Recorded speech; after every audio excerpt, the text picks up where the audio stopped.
मैं माँ हूँ, धरती माँ। संसार और जीवन का निरंतर विस्तार हो रहा था। मेरे वासुदेव ने मानव कल्याण के लिए 4 वेदों को अपने मुख से जन्म दिया। दूसरी ओर ब्रह्मा सृष्टि का विस्तार कर रहे थे। उन्होंने अपनी सहायता के लिए प्रजापतियों की रचना की। उनमें एक ऋषि कश्यप थे। ऋषि कश्यप की 3 पत्नियां थीं, अदिति, दिति और दनु। अदिति की संतान माता के दिए हुए सुंदर संस्कारों के कारण देवता कहलाई। दिति और दनु अच्छी माताएं नहीं सिद्ध हुईं, इसलिए उनकी संतानें भी अच्छी नहीं निकली। उनके संस्कारों के कारण उनकी संतानें क्रमशः असुर और दानव कहलाईं। इनमें दिति का पुत्र हैग्रीव घोड़े जैसे मुंह वाला मानव संस्कृति का सबसे बड़ा शत्रु था। यह संकट हर युग में रहा है कि बुरे लोग अच्छे नहीं बनना चाहते, बल्कि अच्छों को हानि पहुंचाना चाहते हैं, अच्छाई को मिटाना चाहते हैं। मुझे इसलिए हैग्रीव और उसके इरादों से डर लग रहा है। पर आज एक ऐसा दिन है जब मुझे डर से अधिक इस हर्ष का अनुभव हो रहा है कि आज एक योग्य संतान अपनी माता को सम्मान देने वाली है।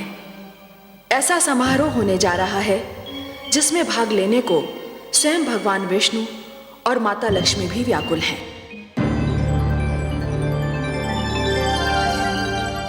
महादेवी जी परमेश्वर। हमें देवलोक चलना है। देवलोक? ये अचानक देवलोक जाने का निश्चय? आज देवलोक में देव माता अदिति का अभिनंदन है देवी, और आप तो हमारे विचारों से भलीभांति परिचित हैं।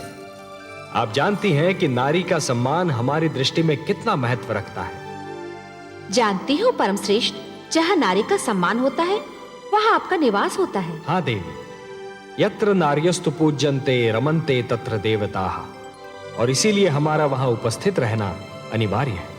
तो फिर चलिए कमल नयन, मुझे भी ऐसे अवसर पर उपस्थित रहकर हार्दिक प्रसन्नता होती है। आइए। माता अदिति की, माता अदिति की, माता अदिति की, माता अदिति की, माता अदिति की, माता अदिति की, माता अदिति की, माता अदिति की, माता अदिति की, माता अदिति की, माता अदिति की, माता अदिति की, माता अदिति की। अभिनंदन देव माता, अभिनंदन। आप एक आदर्श माता है, आदर्श पत्नी है, आदर्श नारी है। मेरा प्रणाम स्वीकार कीजिए। मैं तो आपको और माता लक्ष्मी को देखकर धन्य हो गई त्रिलोकीनाथ। मेरे लिए तो आज का दिन मेरे जीवन का सर्वश्रेष्ठ दिन है। ओह, तो मेरे लिए भी है देवी। आज आपको आपके योग्य पुत्र सम्मानित कर रहे हैं, और मेरे लिए वो दिवस सृष्टि का सबसे श्रेष्ठ दिवस होता है जब संतान माता का अभिनंदन करती है। और आपने तो ऋषि कश्यप के प्रति अपने पत्नी धर्म को और अपनी संतान के प्रति अपने मातृत्व के धर्म को इतनी निष्ठा और गरिमा से निभाया है कि समस्त संसार को आपसे सीख लेनी चाहिए। देव माता तो मुझे मेरे पुत्रों ने बना दिया है, जिन्हें संसार देवता कहकर पुकारता है। परंतु सत्य इससे सर्वथा विपरीत है देवी। अर्थात?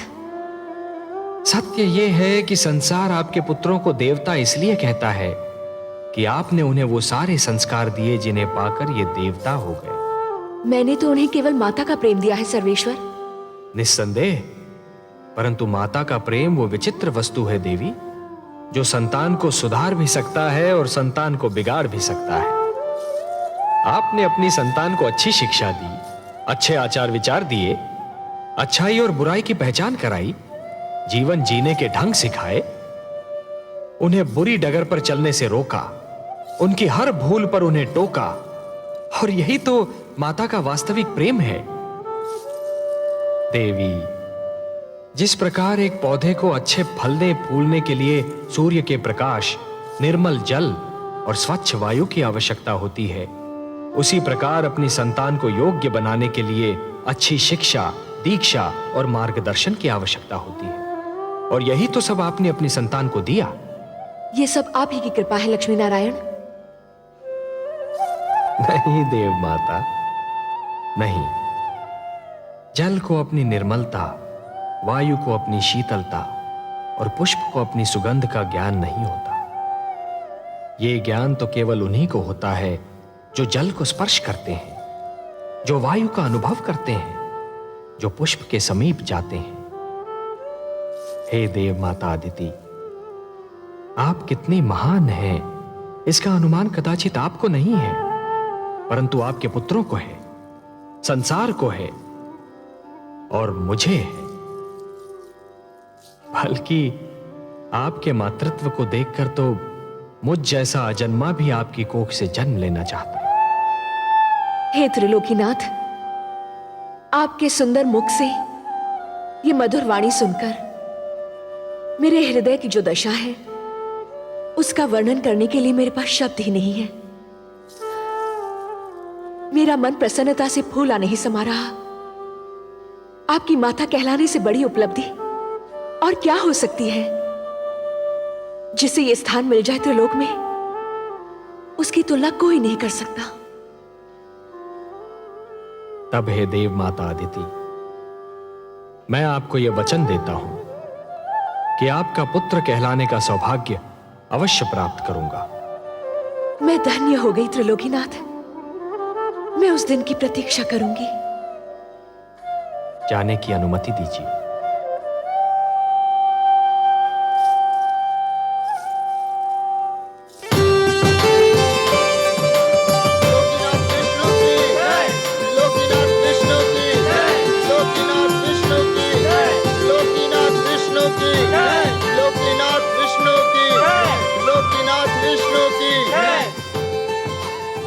आइए माता, विराजिए। धन्यवाद पुत्रों, तुम्हारे कारण तो मुझे आज इतना महान वरदान मिल गया। पर हम तो आपको कुछ न दे सके माते। संतान से मां को और क्या चाहिए। सुख और आदर तो तुम सबने मुझे इतना दिया कि मुझे और किसी वस्तु की इच्छा न रही और ना ही आवश्यकता।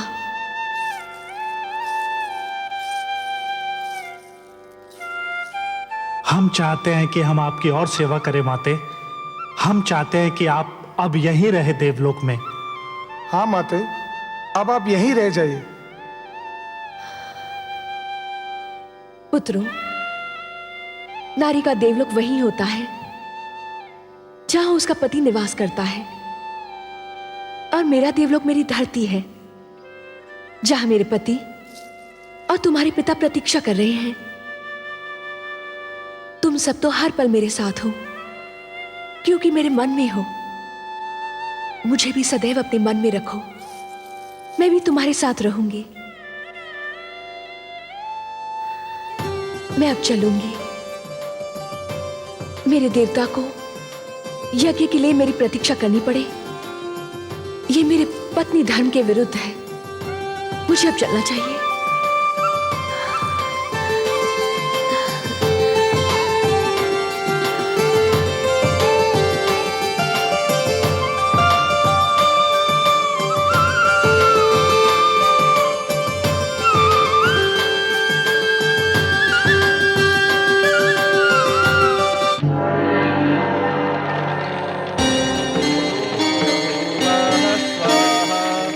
तत्सावितुर्वरेण्यं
सौभाग्यवती भव, आयुष्मती भव।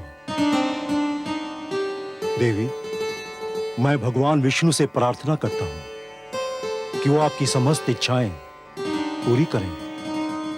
स्वामी, जिस नारी का पति भी देवता हो और संतान भी देवता मानी जाती हो, उसके मन की और क्या इच्छा हो सकती है? मेरे मन की बस एक ही इच्छा है कि हमारे परिवार पर भगवान विष्णु की कृपा सदा यूं ही बनी रहे।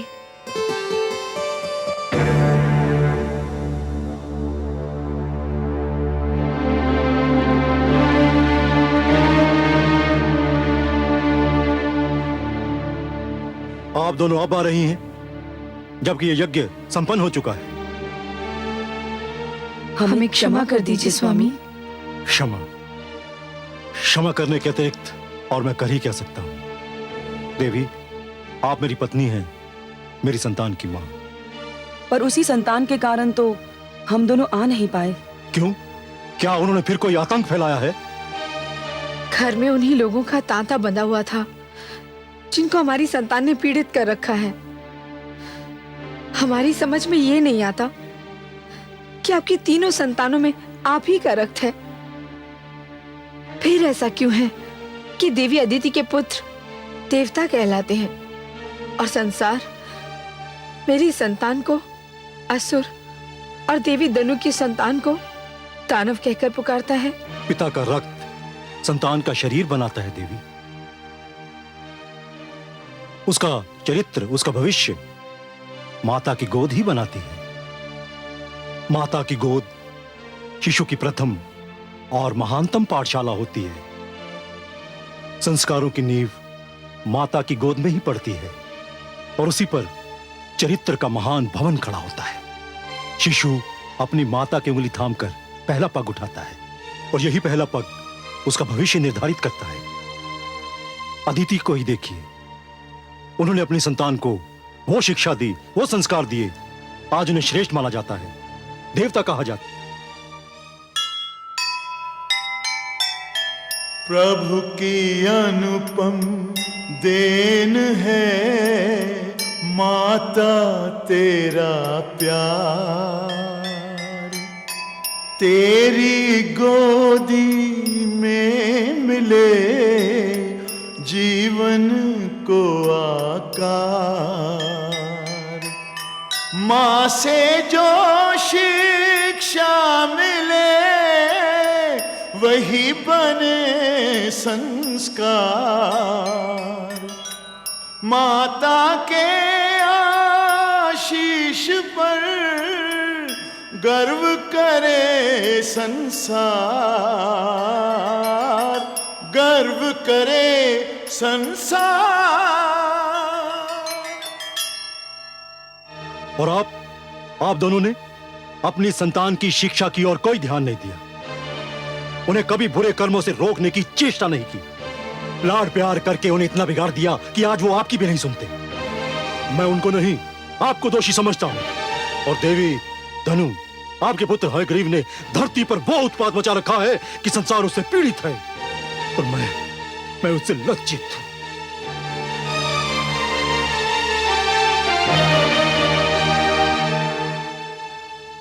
स्वामी,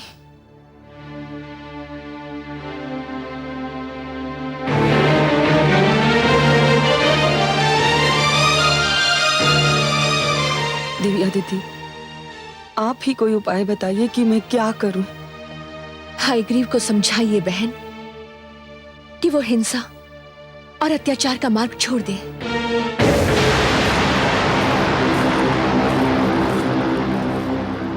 नहीं होने दूंगा मैं मानव कल्याण। नहीं पुत्र हयग्रीव, नहीं, मेरी बात सुन। नहीं मां, हमें देवताओं से ज्ञान नहीं मिलेगा, न्याय नहीं मिलेगा, उस समय तक नहीं मिलेगा जब तक हम स्वयं आगे बढ़कर उनसे ज्ञान और न्याय छीन न लें।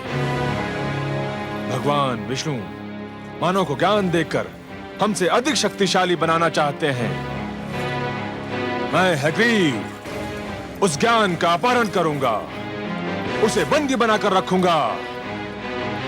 ज्ञान का यह प्रकाश मानव समाज तक कदापि नहीं पहुंचने दूंगा। मैं भगवान विष्णु को पराजित करूंगा, देवताओं को पराजित करूंगा, समस्त मानव जाति को पराजित करूंगा। मां, हयग्रीव से आरंभ होगी दानव संस्कृति।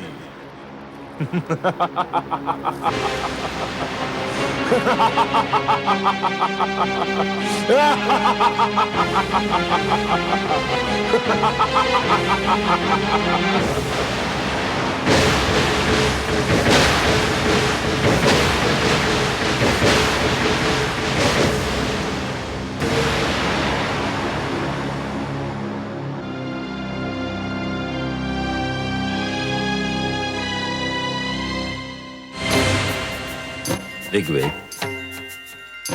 यजुर्वेद, सामवेद,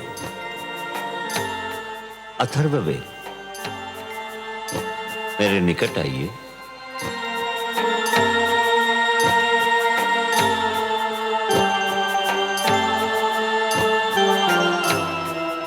हे ब्रह्मा, आप हमें मानव लोक कब ले चलेंगे?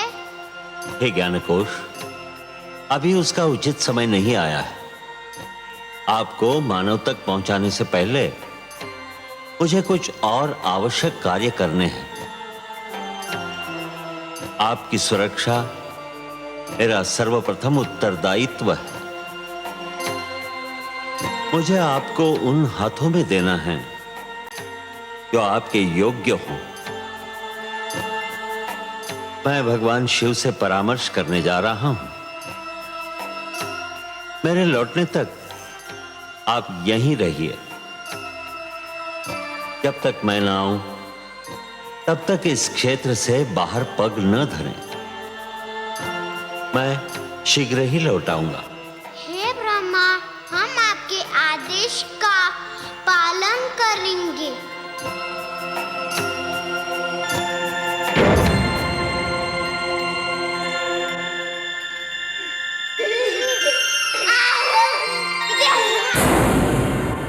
दानवराज हयग्रीव की, दानवराज हयग्रीव की, दानवराज हयग्रीव की, दानवराज हयग्रीव की, दानवराज हयग्रीव की, दानवराज हयग्रीव की, दानवराज हयग्रीव की, दानवराज हयग्रीव की, दानवराज हयग्रीव की, दानवराज हयग्रीव की।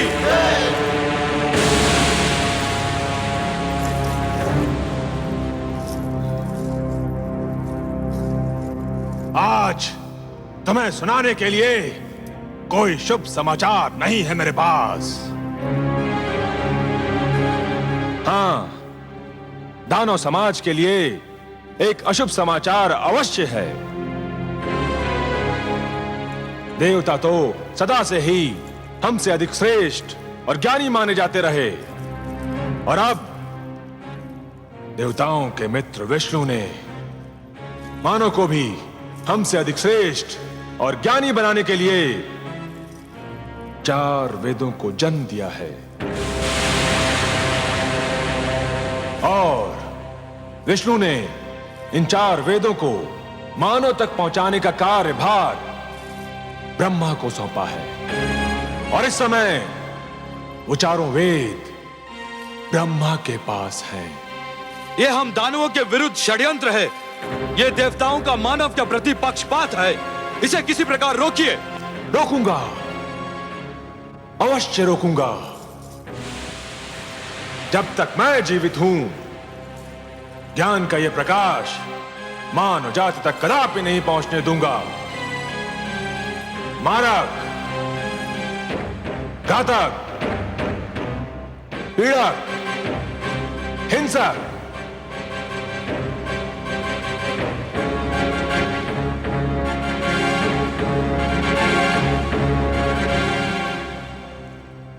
तुम चारों को अपनी शक्ति पर बड़ा गर्व है ना?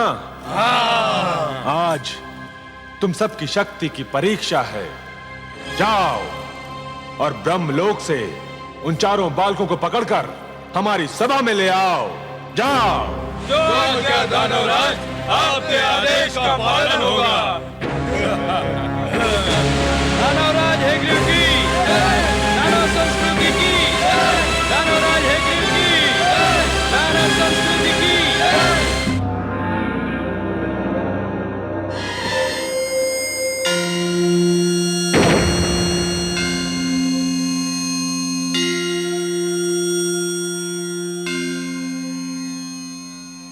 प्रणाम आदि प्रजापति ब्रह्मदेव।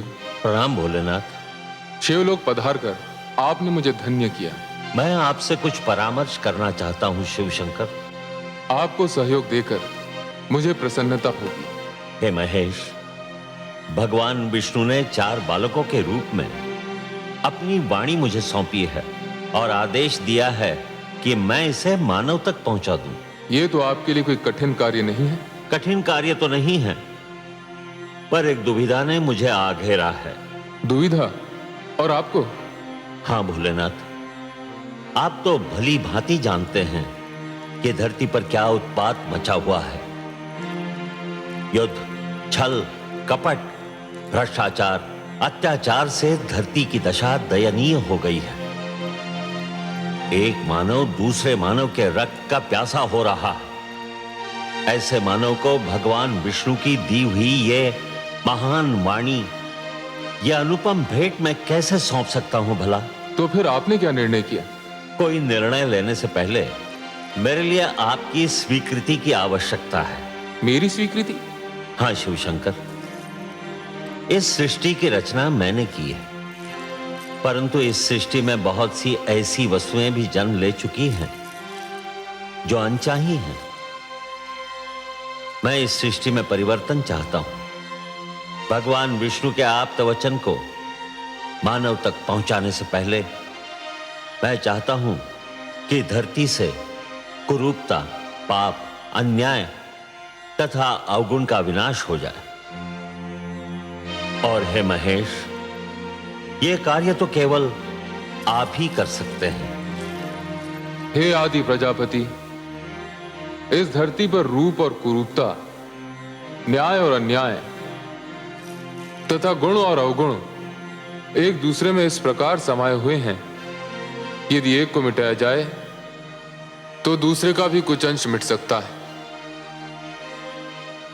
पुण्य और पाप एक दूसरे में इस प्रकार उलझ गए हैं, यदि एक पर चोट की जाए तो दूसरे को भी हानि पहुंच सकती है। यह क्षेत्र आपका है भोलेनाथ, कोई और इस कार्य में हस्तक्षेप कर ही नहीं सकता।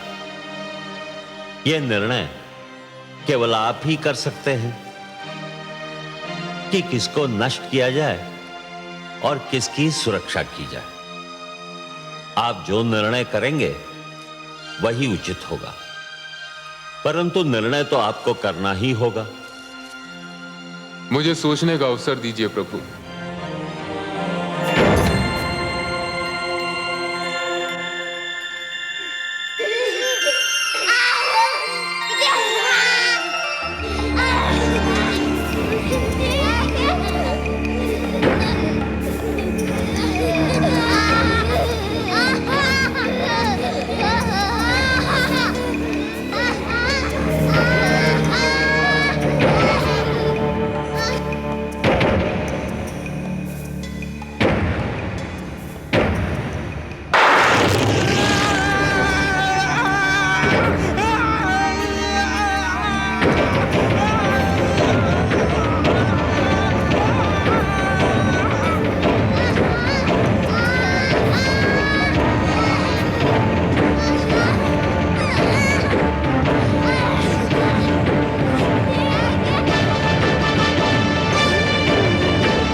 क्या निर्णय है आपका भोलेनाथ?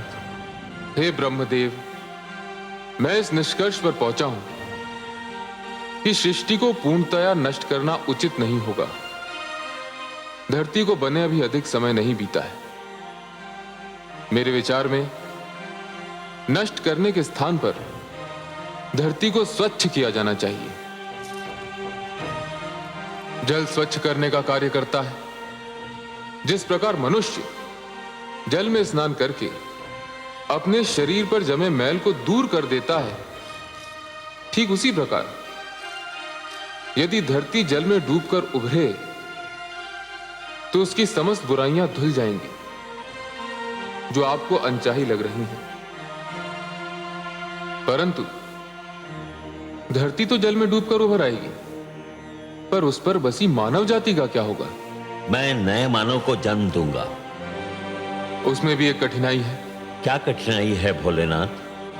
आपके पुत्र मनु मानव सुरक्षा के लिए तप कर रहे हैं। वे मानव जाति का विनाश होने नहीं देंगे। तप करना उसके अधिकार में है, किंतु सृष्टि के विनाश को रोकना उसके अधिकार में नहीं है। मनु को उसका कर्म करने दीजिए। भगवान विष्णु की स्तुति कर रहा है वो। उसका और उसके तप का परिणाम भगवान विष्णु की इच्छा पर छोड़ दीजिए। मैंने आपसे जो निवेदन किया है, मुझे उसका उत्तर चाहिए भोलेनाथ। उत्तर?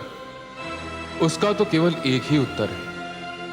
धरती पर जल प्लावन होगा।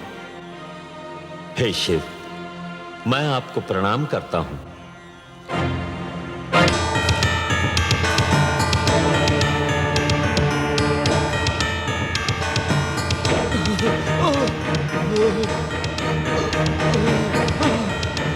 दानवराज, दानवराज, हम उन बालकों का अपहरण नहीं कर सके। 3 दानव ब्रह्मलोक में मारे गए। मैं किसी प्रकार अपने प्राण बचाकर यहाँ पहुंचा हूँ। कायर, तू भी वही क्यों नहीं जलकर भस्म हो गया? मैं भी मर जाता तो ये सूचना आपको कौन देता दानवराज? सूचना समाप्त हो चुकी ना? तो फिर अब तेरा कार्य भी समाप्त हो गया। अब तुझे जीवित रहने की कोई आवश्यकता नहीं।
बालकों, मेरा चमत्कार देखना चाहते हो तो आओ, मेरे पास आओ।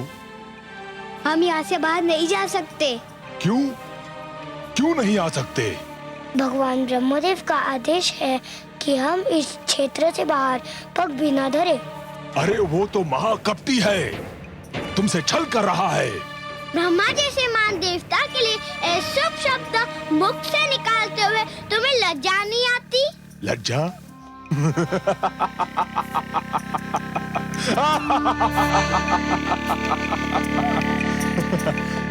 उस छलिए से लज्जा?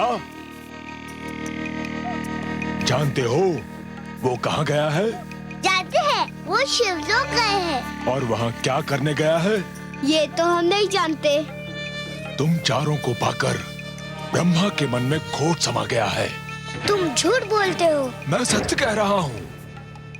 ब्रह्मा शिव के पास ये निवेदन करने गए हैं कि वो धरती को नष्ट कर दें। किंतु क्यों? बड़े भोले हो तुम चारों, इतना भी नहीं समझते। सीधी सी बात है, धरती नष्ट हो जाएगी तो मानव भी नष्ट हो जाएगा, और मानव नष्ट हो जाएगा तो तुम चारों सदा के लिए ब्रह्मा की संपत्ति बन जाओगे, और वो तुम चारों को दास बनाकर रखेगा। हम कैसे मान ले कि तुम सच बोल रहे हो? इसीलिए तो मानव समाज ने मुझे यहाँ भेजा है कि मैं तुम चारों को ब्रह्मा के पंजे से मुक्त करा के उसके पास पहुंचा दूं जिसकी तुम धरोहर हो।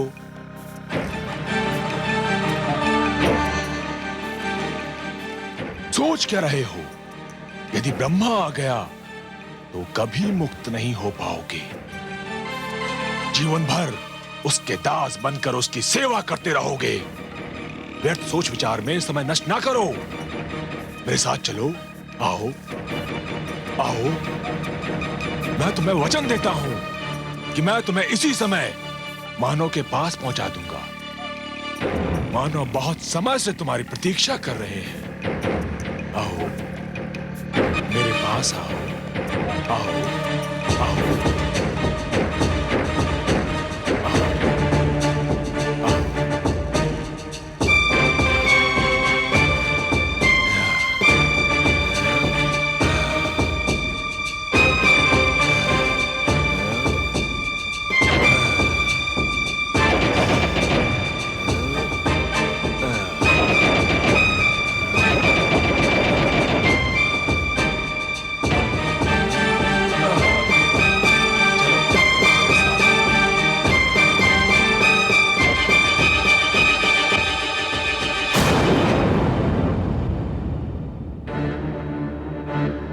ऋग्वेद, यजुर्वेद, सामवेद, अथर्ववेद, कहाँ हो तुम?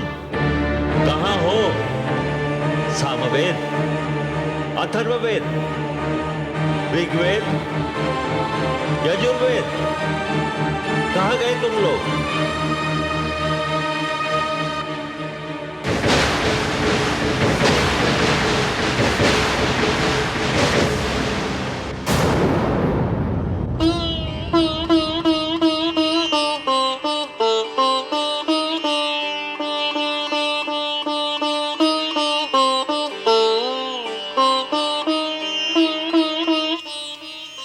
सर्वेश्वर, आपने अपनी जो धरोहर ब्रह्मा जी को सौंपी थी उसे कोई चुरा कर ले गया है। देख रहा हूं देवी। किंतु आप तो योग निद्रा में थे। आपने? ध्यानस्थ था देवी। निद्रा और ध्यान में बस थोड़ा सा ही तो अंतर होता है। निद्रा में शरीर के साथ साथ मस्तिष्क भी सो जाता है, और ध्यान में मस्तिष्क सचेत और पूर्ण रूप से जागा हुआ होता है। हे सर्वेश्वर, फिर आप शांत क्यों हैं? शांत इसलिए हूं कि मैं देखना चाहता हूं कि हयग्रीव मेरे आप्त वचन को कहां ले जा रहा है। जब तक पूरी घटना को देख न लिया जाए समझ न लिया जाए, उसके परिणामों का अनुमान न लगा लिया जाए, तब तक कोई भी पग उठाना उचित नहीं होगा। शीघ्रता मानव की प्रवृत्ति है। मुझे इस घटना को पूर्णतया देख लेने दीजिए महादेवी।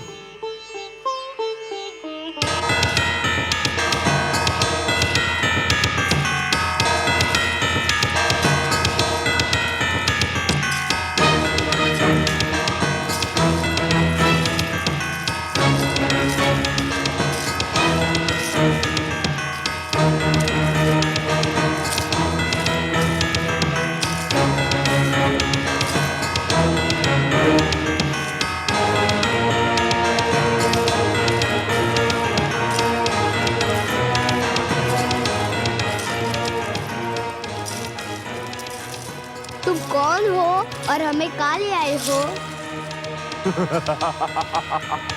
मैं अग्रीव दानव हूँ और ये मेरा भवन है और तुम चारों अब सदैव यहीं रहोगे।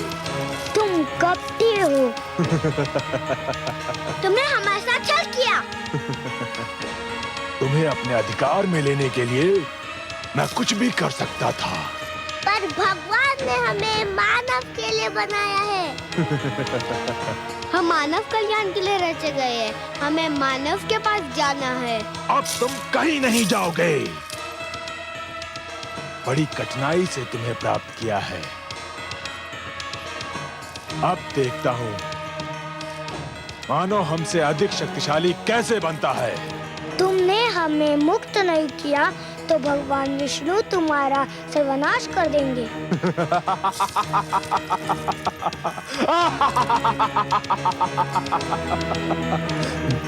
अब मेरा कोई सर्वनाश नहीं कर सकता।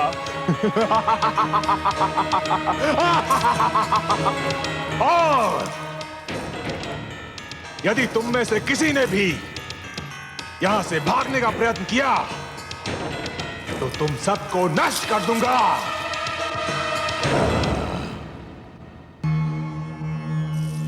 प्रणाम।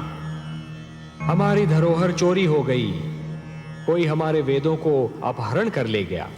यही सूचना लेकर आए हैं ना आप ब्रह्मा जी? आपसे क्या छुपा है सर्वेश्वर? हाँ, ऐसा ही हुआ है। मैं शिवलोक गया था।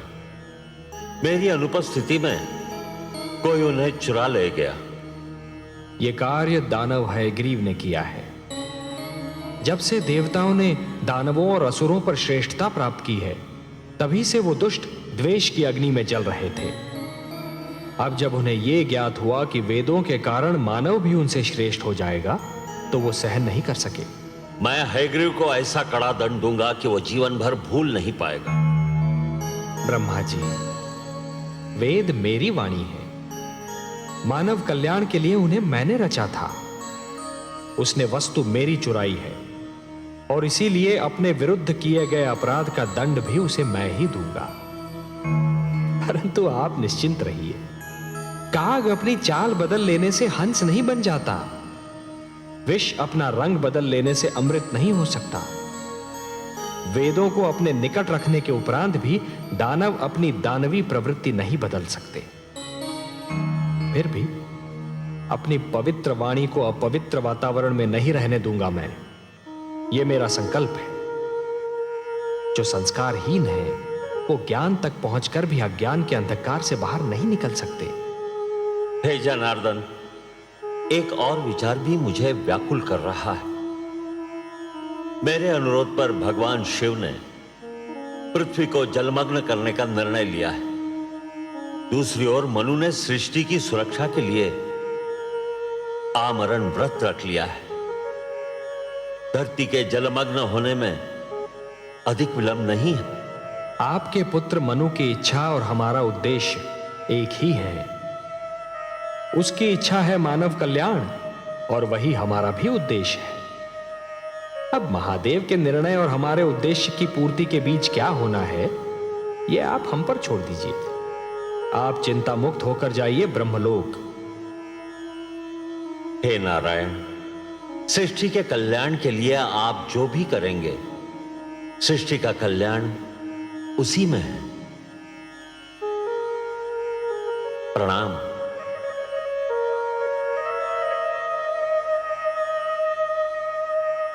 हे प्रभु, अब क्या होगा?